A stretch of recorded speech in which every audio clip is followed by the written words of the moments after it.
السلام عليكم ورحمة الله وبركاته أحبتي في الله متابعين قناة تفسير الأحلام مع رانيا. هقدم لكم النهاردة تفسير رؤيا قص الشعر للحامل في المنام. يدل قص الشعر في المنام للمرأة الحامل على تخلصها قريبا من آلام الحمل وتغير في حياتها بعد الولادة. ولو رأت الحامل نفسها في المنام تقص شعرها وأصبح شكله جميل ففي ذلك دلالة على إنجابها فتاة، ولو قصت شعرها بالكامل دل على إنجابها مولود ذكر. وإذا رأت المرأة الحامل في منامها أن زوجها يقوم بقص شعرها في ذلك يدل على انتهاء المشاكل بينهما والعيش في حياة سعيدة. تفسير رؤيا قص الشعر للحامل من شخص معروف، فإنه علامة على أن تلك المرأة ستنجو من وجع وألم الحمل اللذان عانيتهم معها خلال فترة الحمل.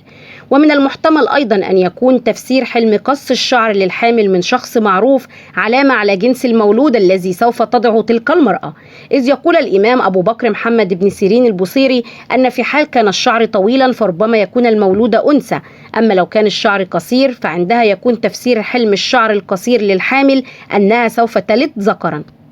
تفسير حلم قص الشعر في الصالون للحامل أو في الكوافير للحامل فدلالة على زوال الألم والوجع، ويشير أيضا إلى احتمالية وجود تغيير كبير في حياة تلك الحامل بعد الوضع إلى ما هو أفضل. فبوجه عام يعتبر قص الشعر للحامل في المنام من الرؤى المبشرة بالخير لسلامتها من متاعب الولادة. إذا رأت الحامل أنها قامت بقص شعرها ولا زال طويلا فهذا دليل على أنها سوف تنجب فتاة، ولكن إذا رأت أن شعرها أصبح قصيرا يدل على وضع الذكر. وعند رؤية الحامل أن زوجها يشاهدها وهي تقوم بقص شعرها فهو دليل على زوال بعض المشاكل والعقبات التي كانت بينهما.